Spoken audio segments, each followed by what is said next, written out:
students, welcome to Malti Smart Class. Today we are here with the topic the address, the second chapter of your snapshot book, class 11. Before starting the chapter, I request everyone to please subscribe the channel for the latest updates of the poems and the chapters of your course book. And also we have prepared the question in MCQs form as per the revised syllabus in the Google form, so that you can click and give the practice test. This is a test series for your practice.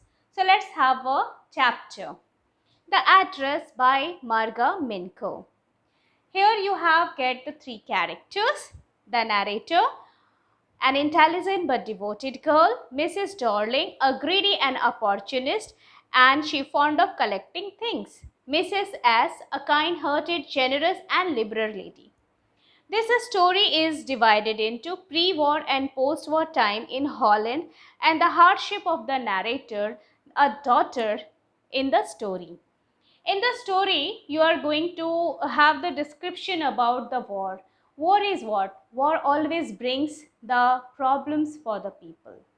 War is always curse the people. The address chapter में आप देखने वाले हैं कि किस तरीके से एक डॉटर वॉर के हार्डशिप, एक बुरे वक्त से वो गुजरती है, और उस वॉर के टाइम में उसकी मदर, जो कि काफ़ी इनोसेंट और लिबरल लेडी है, वो अपनी वैल्यूएबल थिंग्स जो है मिसेस डार्लिंग, जो कि उसकी एक ओल्ड एक्वेंटेंस है, उसके वहाँ पर वो अपनी चीज़ों को रख देती है।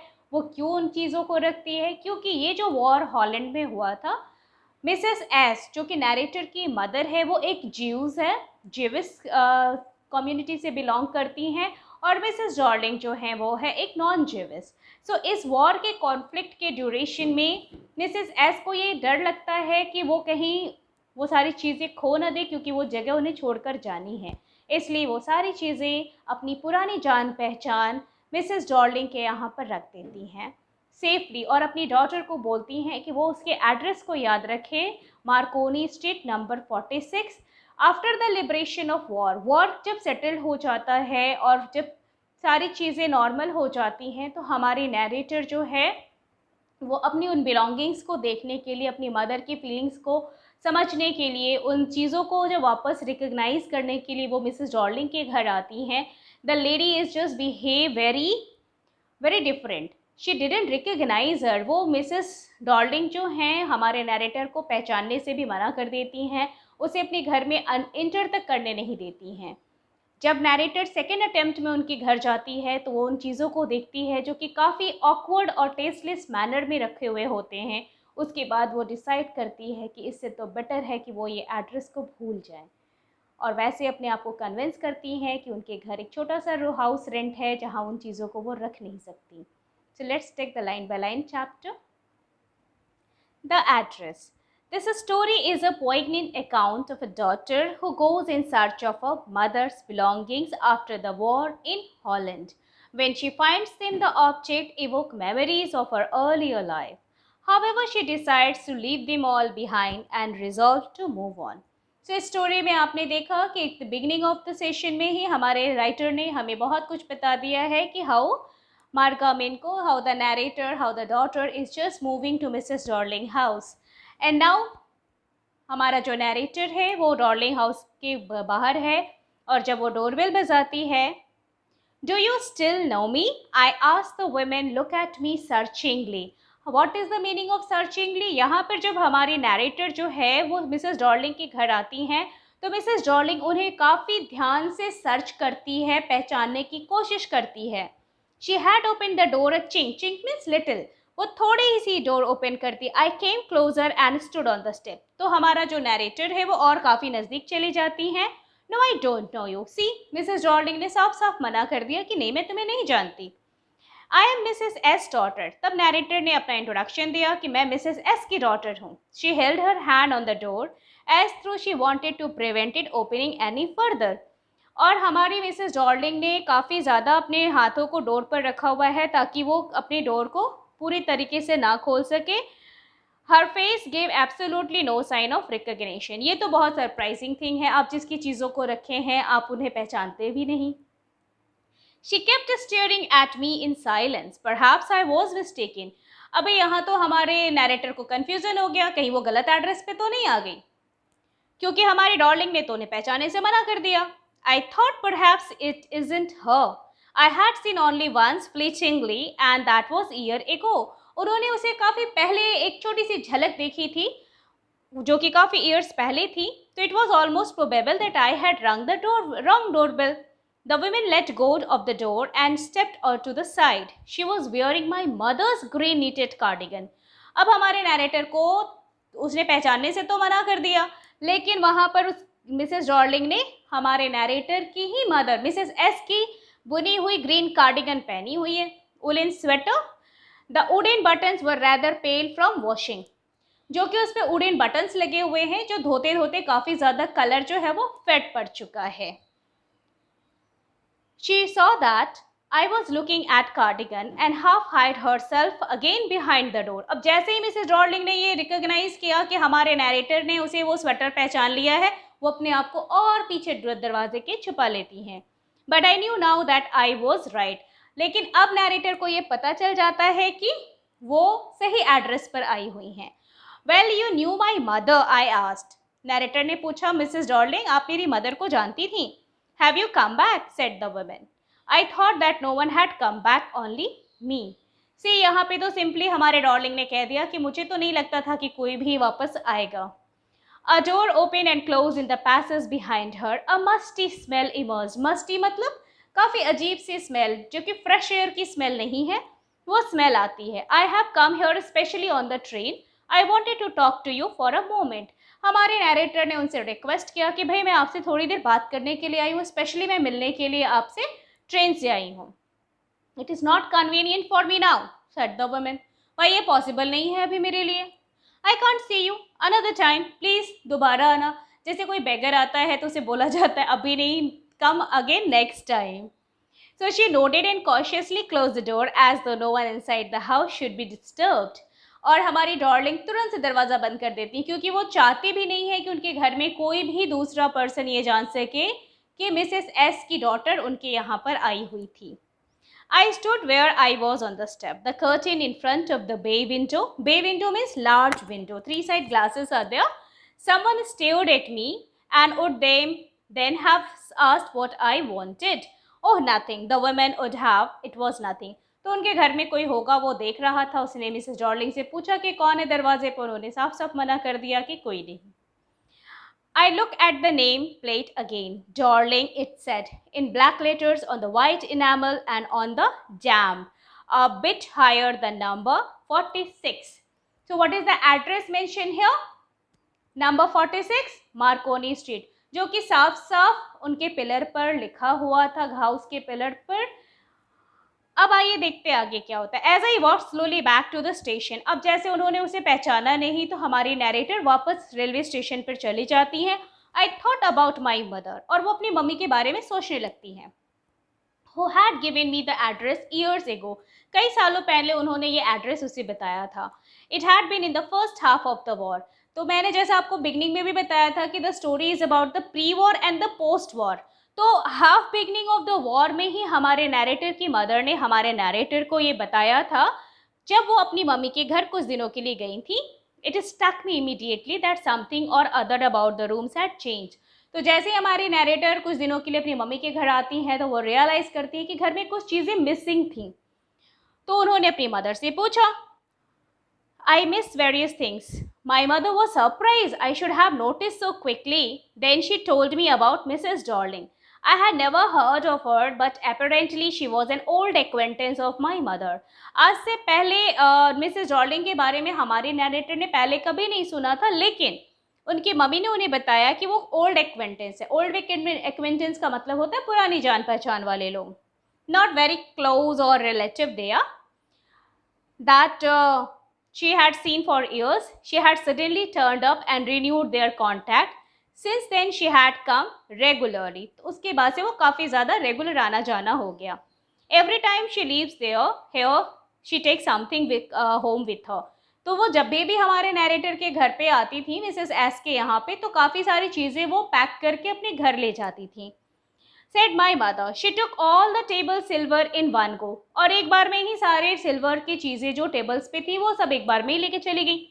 And then the antique plates that hung there, she had trouble lugging those large vases. उन चीजों को ले जाने में उन्हें काफी दिक्कत भी हुई. And I'm worried she got crick in her back from the crockery. My mother shook her head pityingly. I would never have dared ask her. She suggested it to me herself.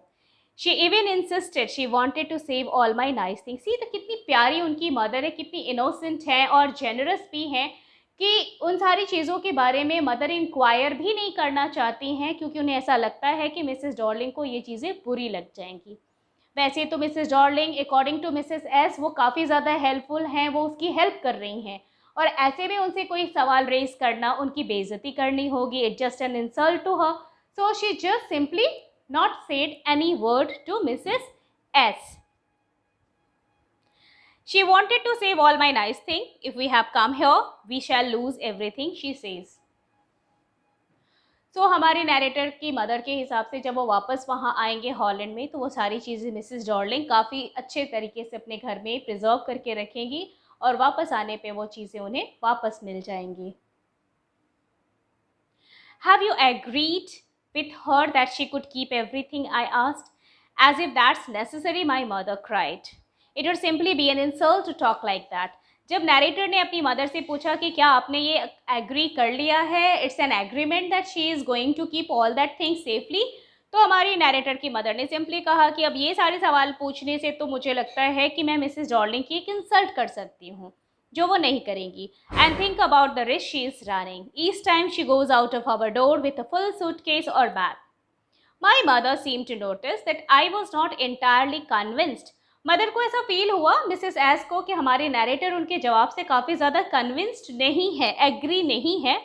She look at me reprovingly and after that we spoke no more about it. उसके बाद हमारे narrator और Mrs S ने इस matter पे, Mrs Darling के matter पे ज़्यादा बातचीत नहीं की. My mother seemed to notice that I was. Meanwhile, I had arrived at the station without having paid much attention. तो यहाँ पे आप देख रहे हो कि जब हमारा नैरेटर जो है वो वापस जब रेलवे स्टेशन जा रही होती हैं तो ये सारे पुरानी थॉट्स वो रिवाइव्ड होती हैं उनके माइंड में और वो सारी चीज़ों को फिर से वापस नहीं देखना चाहती हैं उस रास्ते पे क्योंकि वो सारी चीज़ें उनको अपनी मदर की प्रीशियस डेज़ के बारे में बताती हैं जो कि अब उनके लिए काफ़ी पेनफुल है. क्यों पेनफुल है? क्योंकि उनकी मदर जो है वो अब इस दुनिया में नहीं है. So paid much attention to things on the way I was walking in familiar places again. Familiar places, जब वो फ्यू डेज़ के लिए अपनी मदर के पास आती थी तो वो अपनी मदर के साथ उन प्लेसेस पे जाती थी for the first time since the war. But I did not want to go further than was necessary. I did not want to upset myself with the sight of a street and houses full of memories from a precious time.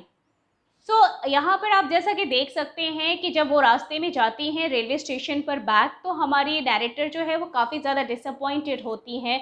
वो उस places पे भी नज़र नहीं डालना चाहती हैं जो कि उनको अपनी पुरानी मेमोरीज से दिखाना चाहते हैं. तो वो काफ़ी दुखी हैं और वो उन चीज़ों को देखना भी नहीं चाहती हैं.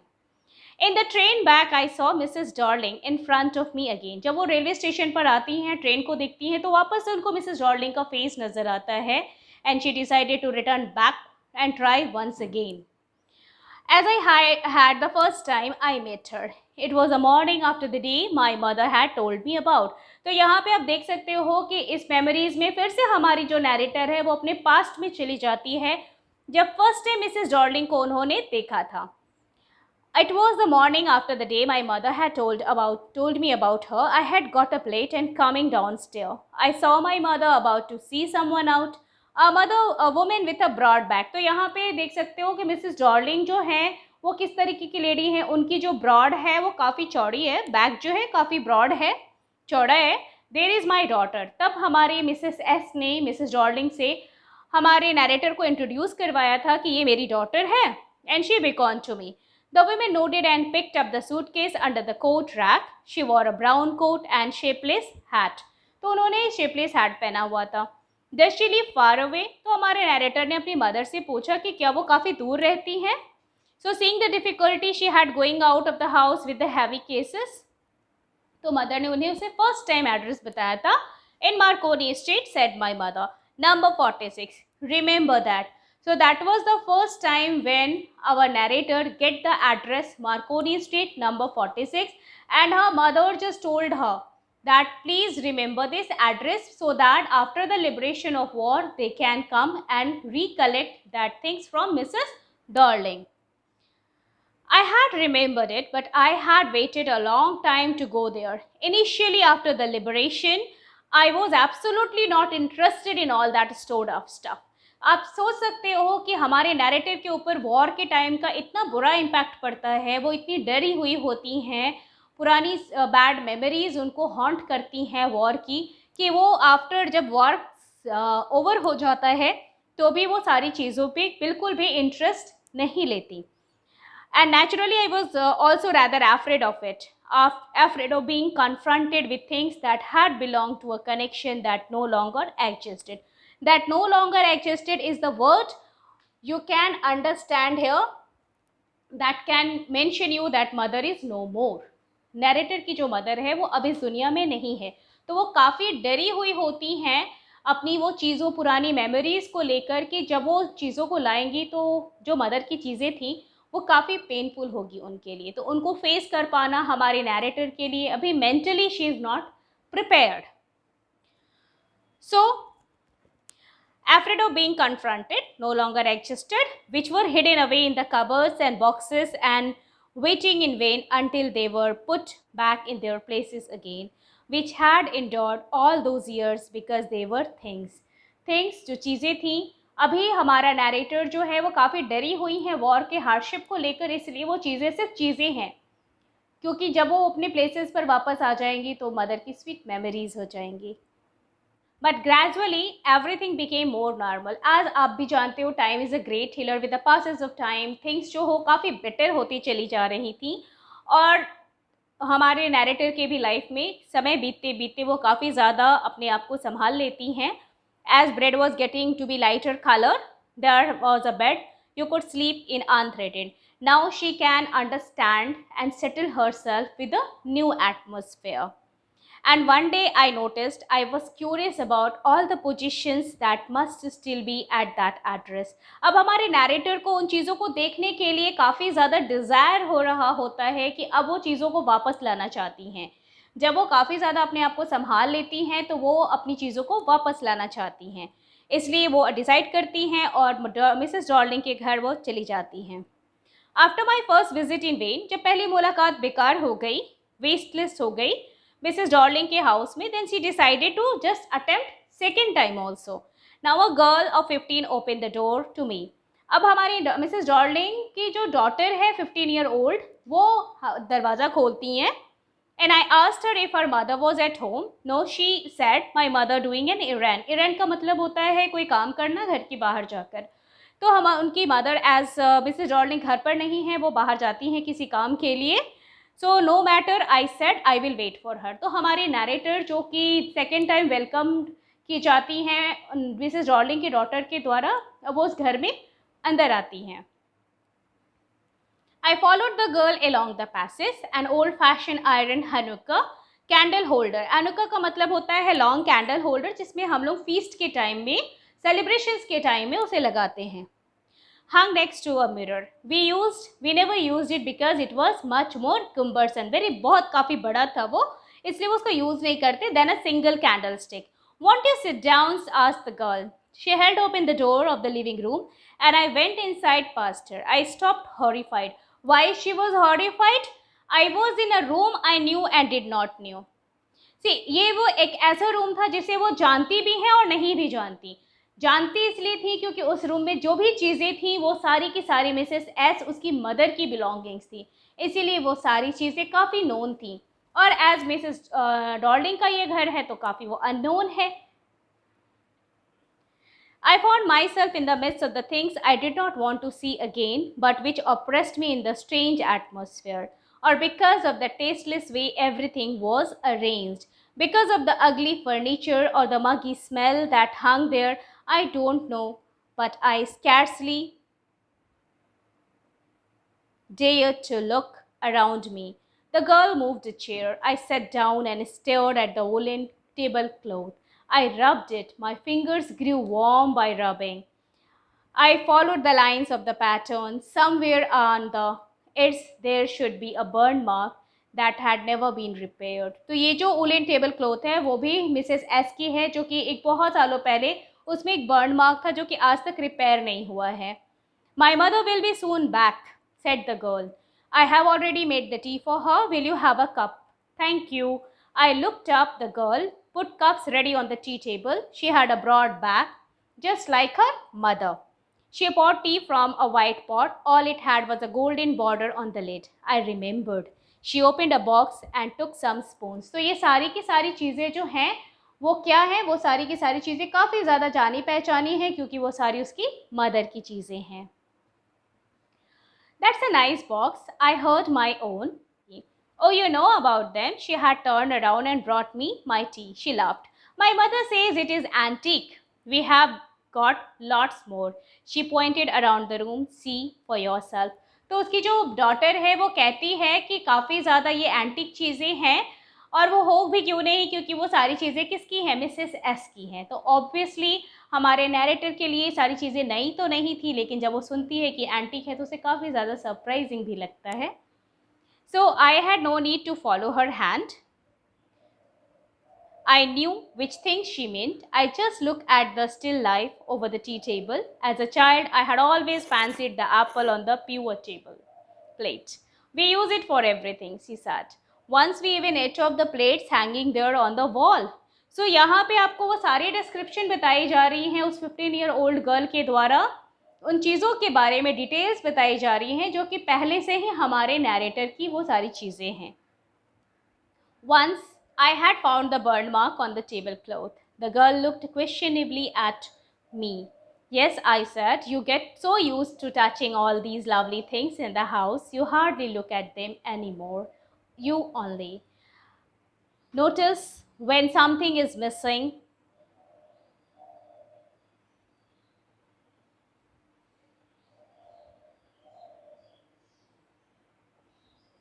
Again I heard the unnatural sound of my voice and I went on.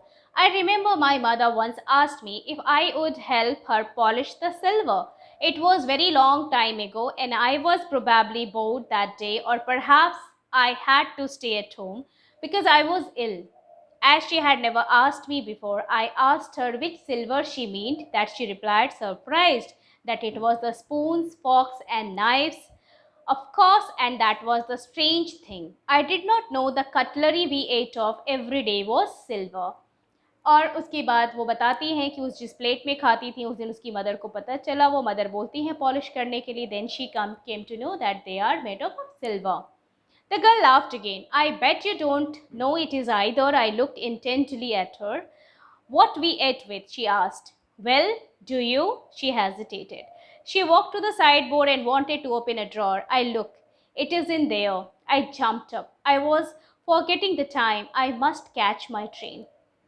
तो यहाँ पे जो नैरेटर है जब वो हमारे डार्लिंग की डॉटर की बात की जो सुनती है, वो चीज़ों को जब वो देखती है वो इतने ऑकवर्ड और टेस्टलेस वे में रखे होते हैं तो वो काफ़ी डिसअपॉइंटेड होती हैं, काफ़ी हर्ट भी होती हैं क्योंकि नाउ वो सारी चीज़ें जो हैं they lost the importance, the warmth of the love of the mother of Mrs S. That's why हमारी जो नैरेटर है वो काफ़ी डिसअपॉइंटेड होती, इवन वो अप्रेस्ड भी हो जाती है, डिप्रेस हो जाती है. So she just decided to catch the train and moved up. So she had her hand on the drawer. Don't you want to wait for my mother? No, I must go. I walked to the door. The girl pulled the drawer open. I can find my own way. As I walked down the passage, I heard the jingling of spoons and forks.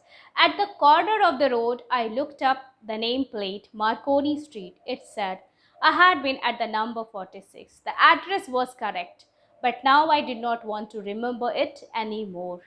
I would not go back there because the objects that are linked in your memory with the familiar life of former time instantly lose their value when served from them. क्योंकि यहाँ Mrs जॉर्डिंग ने जो चीज़ों को जिस तरीके से रखा हुआ था वो सारी की सारी चीज़ें जो थी वो मदर के लव, अफेक्शन और रिमेम्बरिंग मेमोरीज को सब भूल चुके हैं.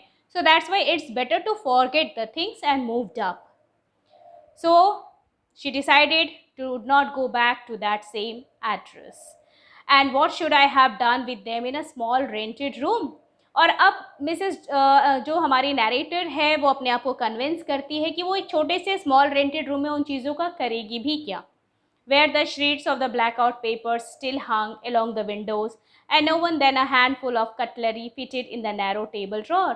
और उसके पास जो टेबल है वो काफ़ी नैरो है, छोटा है, वहाँ पे कटलरी सेट्स तो एडजस्ट भी नहीं होंगे. It's better to resolve to forget the address. Of all the things I had to forget that will be the easiest. तो लाइफ में अब नैरेटर के यही एक ईजी वे है कि वो अपने लाइफ में इन सारी चीज़ों को भूल कर अपने लाइफ को moved on करें. So this is a small story by Marga Minko, a worst or bitter experience of a girl that she felt during the pre-war and the post-war hardship. Thank you.